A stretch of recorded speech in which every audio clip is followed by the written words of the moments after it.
Okay, welcome back to Erabody's podcast. And a special guest is here.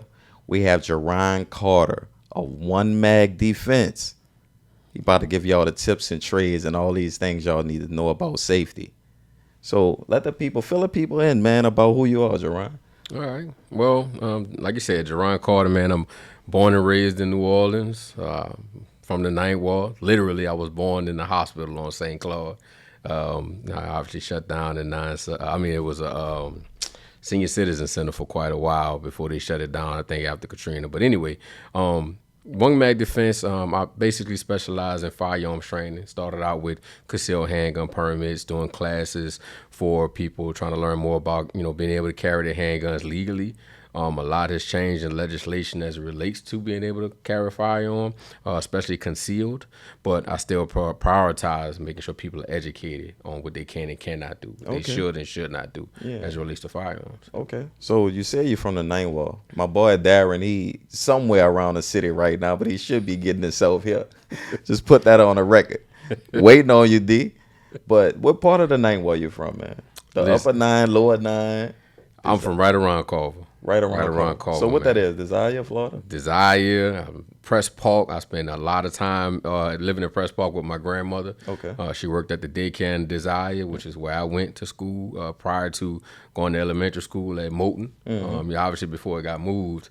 But I spent a lot of time as a child on Metropolitan. I graduated from Culver University. Yeah, okay. Mm-hmm. So is it true that the Ninth Wall people don't like you to confuse their neighborhoods? Say if I accidentally said that my dude Jerron Carter from the Florida, would you trip out on me?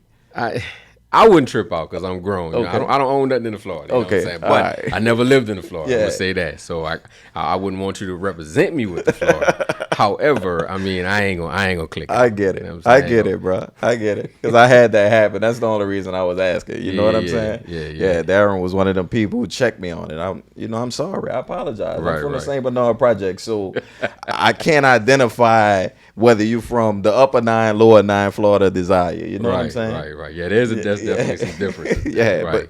but also, to find out, you said the legislation's changed about safety, and you teach people how firearms and stuff work. Mm-hmm. Is it a private business that you're running, or is it your business, I should say? It's my business. It's your business. I own and operate it. Okay. I've been doing it since 2019. Okay. When I first became a firearms instructor for law enforcement. And then one of the other older guys in firearms instructing in the academy kind of hit me to the idea that I can do concealed handgun permits as well. So I was like, all right, well, I had to register through Louisiana State Police, had to give them a lesson plan and provide everything, legally of what I was going to present to private citizens. But once I got registered and, signed and cleared to do it, I've been doing it ever since. Okay. So you work for the city also? I work for the parish. Okay. I will say that I am a law enforcement instructor. I work in an academy. Okay. Yep. All right. Time. That's cool. So with your private academy, what's not allowed? Who's not allowed to come and get those trainings from you? Just to put that on the record. I try my best to stay away from kids. And I say kids because I know that, being a parent myself, my kids are old now. My youngest son just made 18 and he's off to school for a ride scholarship. But anything younger than maybe 16, I try to stay away from because I have a moral, compass for myself to say that I'd rather you as a parent be the one to teach your kid. Because I say it in my classes that, your kid knows yes and no from you, but not what yes and no sounds like from me. Yeah. So for my safety, I've seen too many instances where, instructors get harmed or hurt because the kid does not take it as seriously as you would have liked. Like if me dealing with an adult, my yes and no is clearly understood, right? Whereas with kids, it's not so much that, not all kids are as mature as others when you're trying to, teach them how to handle a firearm. And for me, I don't believe in the game or the play of firearms. Mm-hmm. Where for me, I'm not a collector when it comes to firearms either. So, I would rather, for me, teaching firearm safety legally, what you can and cannot do to people that actually can take legal action, as it relates to what they can and cannot do with a firearm. So, who's disqualified from taking the course or the training with you? what group of people? Felons? Can felons be a part of this to learn safety? I would prefer that they didn't. However, I don't ask that question, if that makes sense. Yeah. Obviously, being myself full time in law enforcement, I would prefer to know that basically I don't want to assist in you basically breaking the law, being around me with a firearm, but I also present myself not only in my private business as a private business owner, but also as a law enforcement officer, as a law enforcement instructor. So I would think that if you know that ahead of time, you wouldn't come around me with a firearm anyway, right? I'm not seeking you out, but I also can't like turn a blind eye to it. So I would rather like, no, bro, look at, watch from a distance. I want you to be safe. Yeah. But at the end of the day, I mean, unfortunately, the law is the law. So I can't really help you if you guys situation turn out to you arresting the man. Hey man, if you in Orleans Parish, you might. I'm sorry to say, you might. So fellas, y'all heard that, man. Don't try to pull up on this man, bro. No, don't do that. He ain't looking for it, but don't incriminate yourself. You know what I'm saying? Right. My next question also leads to, like, what's the importance of understanding gun safety? For me, since 2019, one of my biggest motivators is that a lot of our people, I hate to say it that way, choose to stay misinformed. For me, the motivation to make sure you have that information, because again, as a law enforcement officer, I come from both sides of the fence, if that makes sense, right? Being a black man in America, but also as a law enforcement officer. I mean, I started in 2002. I may not look like it, but I started fresh out of high school, working in public service, dealing with firearms, learning what you can and cannot do, but also being on the side of it where, you can be profiled and you find yourself in a circumstance where you're not doing anything wrong. However, you have a firearm on you, and knowing what you can and cannot do.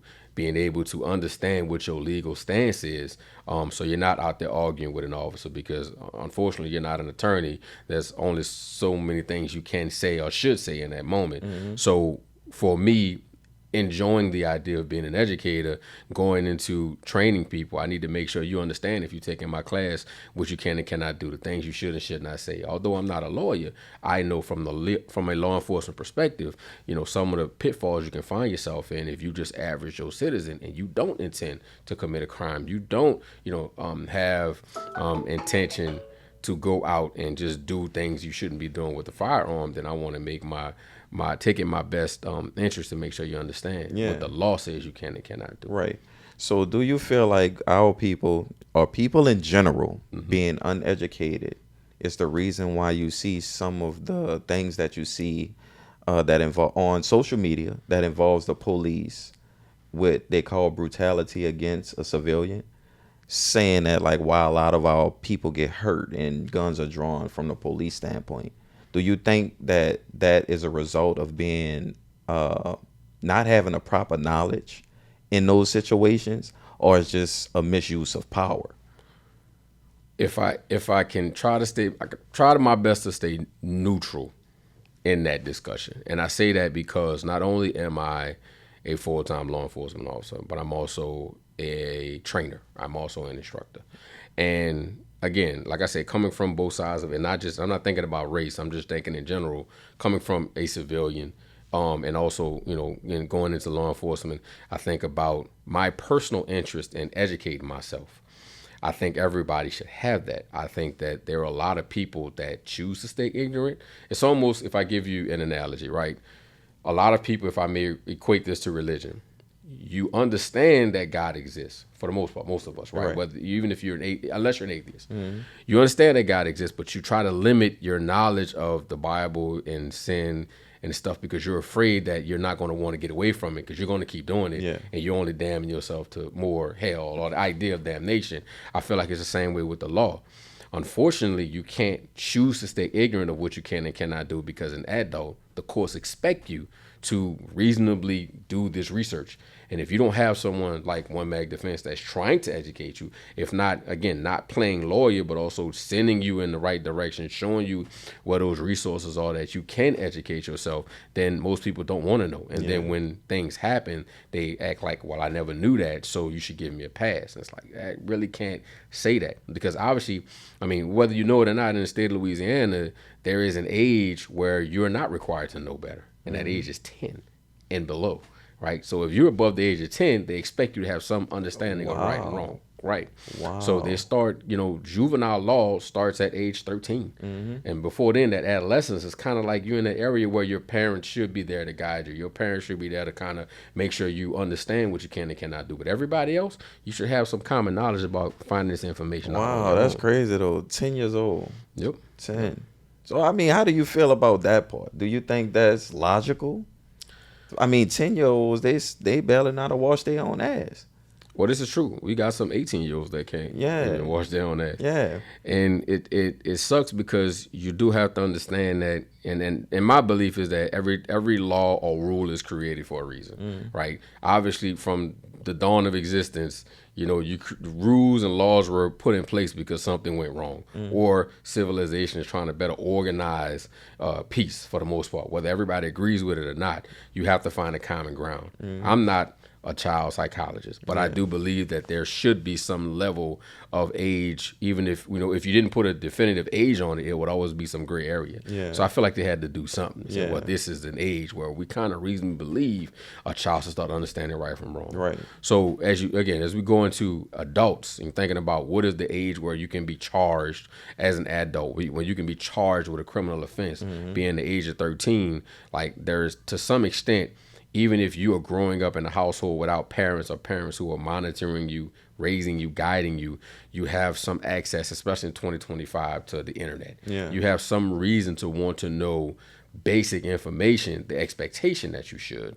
But again, we're talking about juveniles versus adults. There's certain crimes you're just not going to really hold them to the same penalties anyway. Gotcha. Right? But at 18, and I think now it's 17. Yeah, 17. You can wrap it up. You should know. Yeah, you should know. yeah. Right. Well, I mean, that's good information, and I hope y'all listening out there, man, because it's like this are gems that sometimes we always get put in a situation, or if not, then one day we may. But that's why it's good to inform yourself, get the knowledge that you need, get with his training and services, because he have the knowledge available for you. This stuff that we all need to know as civilians, especially here in Louisiana, because the laws are changing. Right now we're in a critical moment within politics, so some more things will be changing. So it's just time to stay updated of what information is available to you. I got another thing for you too. That you like swag, right? Just a little bit. You like swag a little bit. What is this Shive department? What is what is that?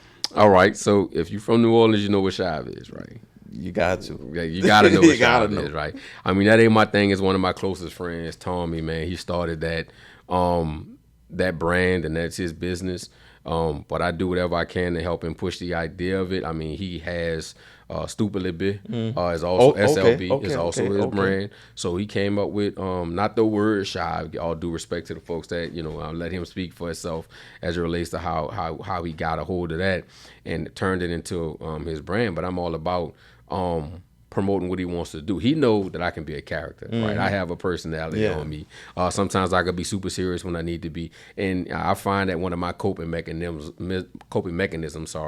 where my line of work is to try my best to be as down to earth as I can. It keeps me approachable in my line of work, but also helps me de-stress for the most part. So I could sit back, let my head on, and crack a joke or two. He know that about me. So I don't know if you've seen the videos where we've done some things where it was, we're trying to be funny. But again, it's all about promoting his brand, putting it out there. If you following Shive Department, New Orleans Shive Department, then support the business. Support the fact that the man want to do bigger things. Because there's some other folks I've worked with and did some videos with, all in the name of comedy, trying to be funny, and I want to see those guys really go somewhere with it. Because for me, I know where my career lies. But if they're gonna let me come and crack a joke or two with them, then I'm gonna go and crack a joke. And it's crazy, bro, because you're really funny. Like I was still looking at some, and it's on YouTube too. Right, on YouTube, so the man got an audience. You know what I'm saying? Right. And you wouldn't think, by the seriousness of what he do in life. You know what I'm saying? That he has this sense of humor, and it's great. Yep. Check him out. But yeah, I thought you represented the brand so well. I thought that you were also a solid owner or something of it. You know what I'm saying? Yeah. You would think, right? But yeah, we tight, man. We're real close friends. So I'm gonna do what he asks, because I know on the flip side, if I needed him to help me out with my business, he wouldn't hesitate. Yeah. So I mean, he's probably more out there on social media and promoting than I am, because I just my schedule is so busy during the week that, you know, some of those guys got a little bit more free time than me. But when they call me, I'll come when I'm free. Gotcha. So all right. So look, while too, it's political season, so I have to ask you a political question. I don't know where you stand at within the race, and I really don't want to know, but I want to know some insight about how important this race is. I don't know if you advocate for anything, but how important is it to vote for something, you know, so I could say culturally, that could change us culturally from now to forever? I just want your standpoint on what does that look like, and why is it important to vote? Well, I can say a couple of things about it. One, I've been voting since I was able to at 18, right? I think it's super important. I think that especially our youth need to do their best to not just stroll social media and the internet looking for things to entertain themselves, but also understand that a lot of what we deal with in society affects them specifically. And then we talk about, like we talked about before, about, you know, ignorance of the law and stuff. Like, the people who make the laws are the people we voting for. And you have to do your best to understand what their platforms are, regardless of race, regardless of where they're from, specifically what neighborhood they grew up in and where they went to school at. You know, who are you now? What do you stand for now? And make sure that, you know, when we go to the ballots and we punching them tickets, that it's for the person that we believe in. Because, I mean, everybody has a little bit of, I'll do what I can in their politics, and I think that sometimes they are limited, so it's not like they really lying to us. I mean, if you understand the government, you know that there isn't a dictatorship at any level. Like, you can't just do whatever you want, because I stood on that when I campaigned. But you have to do your research and look at the history of, if this person is a career politician, what have they done in the past? I think that if, you know, especially with our youth, man, if they can follow these singers and these social media people, you can follow politicians. Yeah. They're all on social media. You can even Google and research some information on their history, and if it's something that you should follow and vote for, right? But I think that we all need to get out there and vote. As it relates to New Orleans, I'm not a New Orleans resident. I live in St. Bernard Parish now. Okay. So I can't vote in New Orleans. I do have my beliefs. If people ask me, you know, in private conversations what I think, then I can have that conversation. But obviously, working in New Orleans, you know, I'm going to stay neutral, man. I feel like, you know, I'm expecting, you know, what's to come.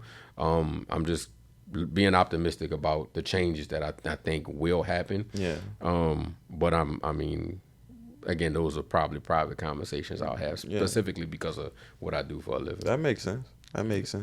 I just really wanted to know that, because a lot of people overlook how important it is. Right. You know what I'm saying? Like you say, it's all over social media, but also it's misleading information. And I'm not going to jump into it either, because I respect the boundary. You know what I'm saying? I respect what information you can and cannot withhold or tell us. But to the listening ear out there, like, we are in critical times right now for our city.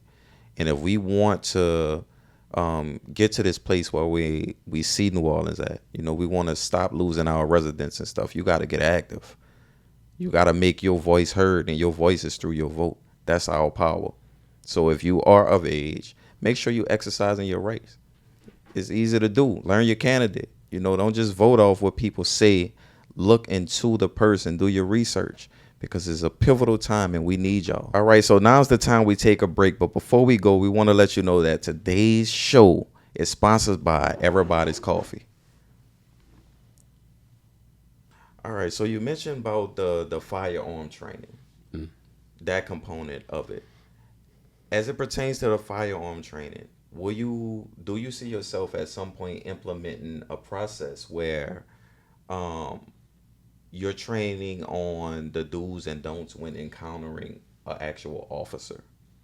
So a part of because I do a concealed handgun permit 1-day class, and that class, we talk about all of that, right? The state requires that there's a minimum level of education that I have to present, but also in addition to, obviously, like I say, working from the law enforcement side of it, I think it's important that they understand what they need to say and what they don't really have to say, but also understand that they, you know, should be telling an officer as much information as necessary without violating their rights, right? Because obviously the Fourth Amendment prevents them from, having to deal with unreasonable, circumstances. But as it relates to a firearm for their own safety, I do make sure they understand that, if you ever find yourself in this encounter, then this is what you say. This is what you don't say. But it's all circumstantial, whether you're in a car or you're just walking into a store, walking up the street, going into your house.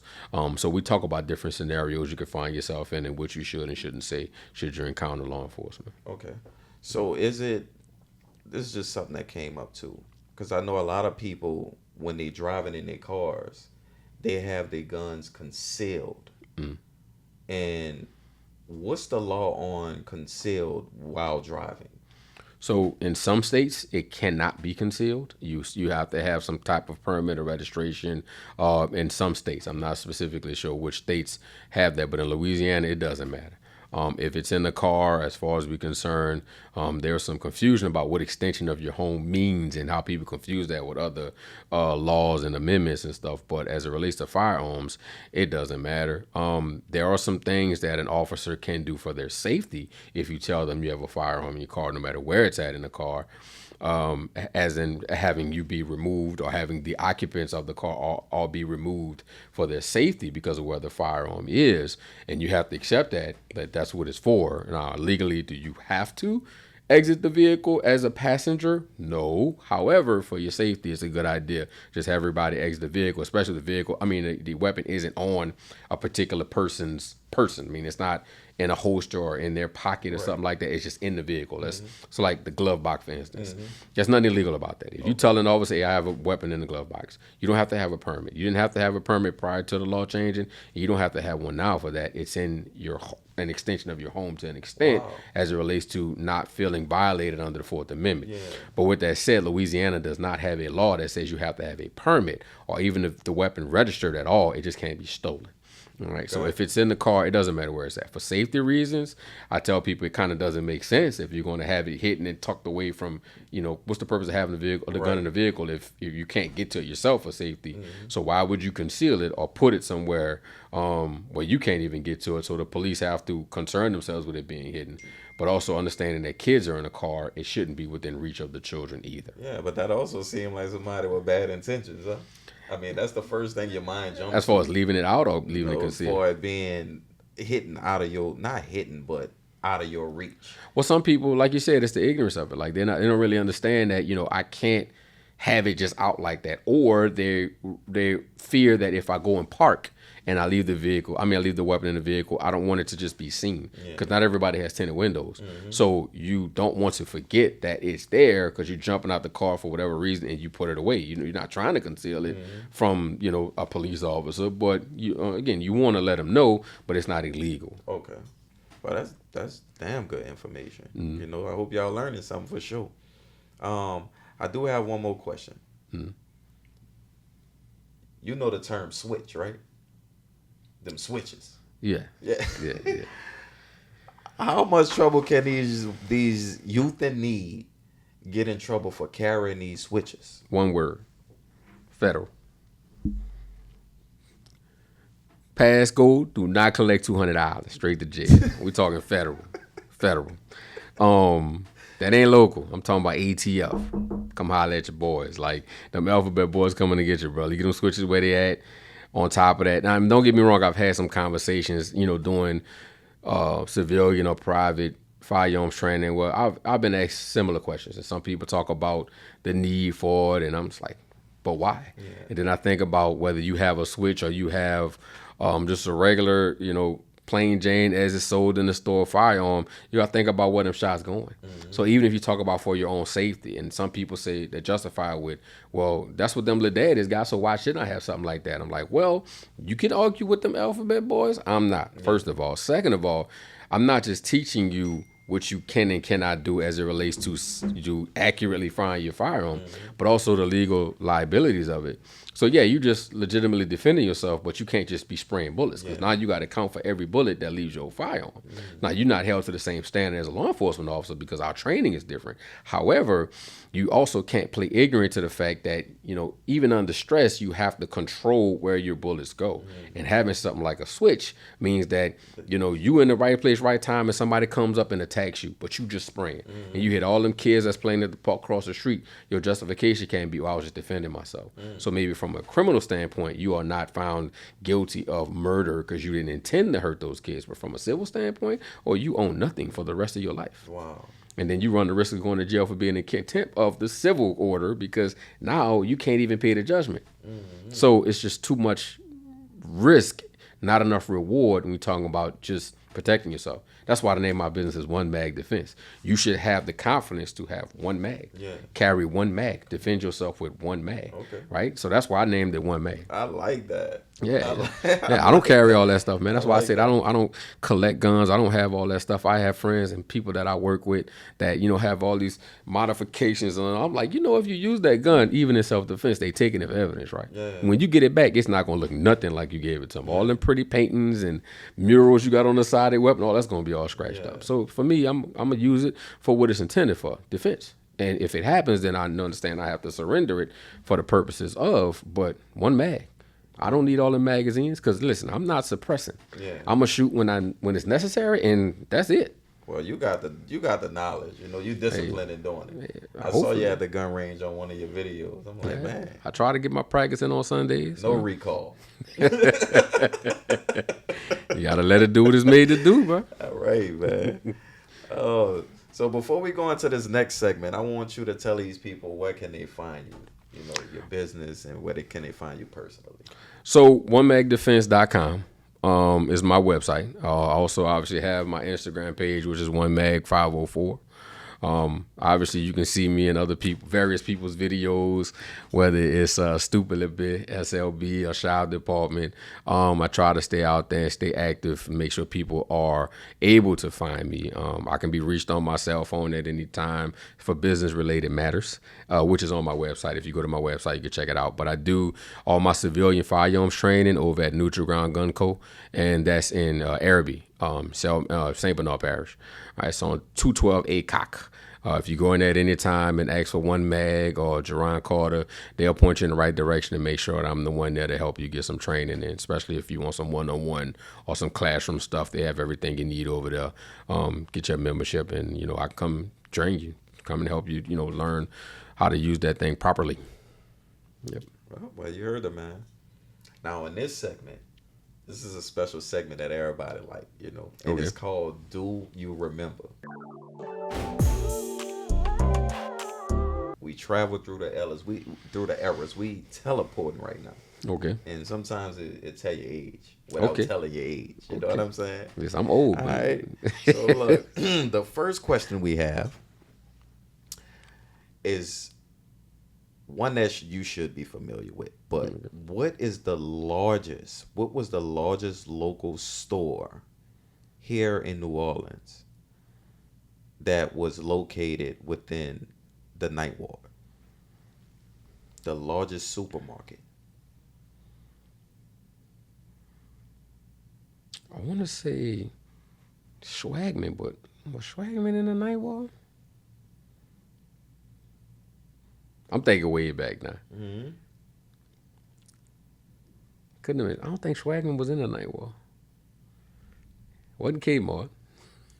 Can I give you a hint? Yeah. You might be right. You know what I'm saying? Well, the answer is Swagman. Okay. But I said the Ninth Ward because I could be wrong. I did a little research on the Swagman store and I didn't know it was that big and what they chain represented. Oh yeah, it was ginormous. So where was it literally? Do you remember? Now that I don't remember because it shut down, and I think the where the building was at, they put a couple other things in there over time. Mm-hmm. Because, man, I'm trying to think where Swagman was at. I thought it was on St. Claude, huh? Oh, what the studio's at now? Yeah. Oh, okay. Yeah, I know they had a Swagman in New Orleans though. I ain't never went in San Bernardino when I was young. Like I wasn't crossing that Paris line. So No. Okay. No. Okay, you there now though? Yes, I lived across the canal for a while. I lived on Caffin, but I wasn't going that way on my bike. I'm like, nah, I'm not passing Jackson Barracks. I don't. Yeah. Well, you did know that one though. You said Swagman. That was the first thing. You know? That was the first police cat. Like, you talking about big? Yeah. Swagman. All right. So in the movie, A Thin Line Between Love and Hate. First of all, have you seen that movie? Of course. Okay. Of course. Thin Line Between Love and Hate. What did Brandy use to beat herself up to make it look like Darnell beat her up? It was one of two things I'm thinking of. Either, and I don't want to mix my movies up, was it soap in a sock or was it a pool ball in a sock? You know your stuff, huh? Which one was it? It was an orange in the sock. I knew it was something in the sock. It was a ball in the sock. All right, orange in the sock. It was an orange. I remember because I visualized it like, I'm like, this is crazy. Like, why are you doing that to yourself? That was like the most memorable moment of it. Like, and then it showed how a man can literally be charged for something that they didn't do, like extreme craziness. You know. So that wraps up Do You Remember, man? And again, man, we hope you guys enjoyed the show. We got a sponsor now, a new sponsor. Erabody Coffee. Tastes good, tastes right. The only thing you got to do is get it right. You can get it. It's available. It's for sale. All you got to do is reach out and get it. And do not forget, we have our book, Businessmen, is available on Amazon. Do not hesitate. We will be releasing the date, the time, and the location when we had a book signing. Rick, take them home. You heard the man. Businessman is out right now. And as far as the episode go, we hope it was just as informative to you as it was to us. Again, you can find us on all social media platforms at Erabody's Podcast, because we stand relevant with the times. And we out. Peace.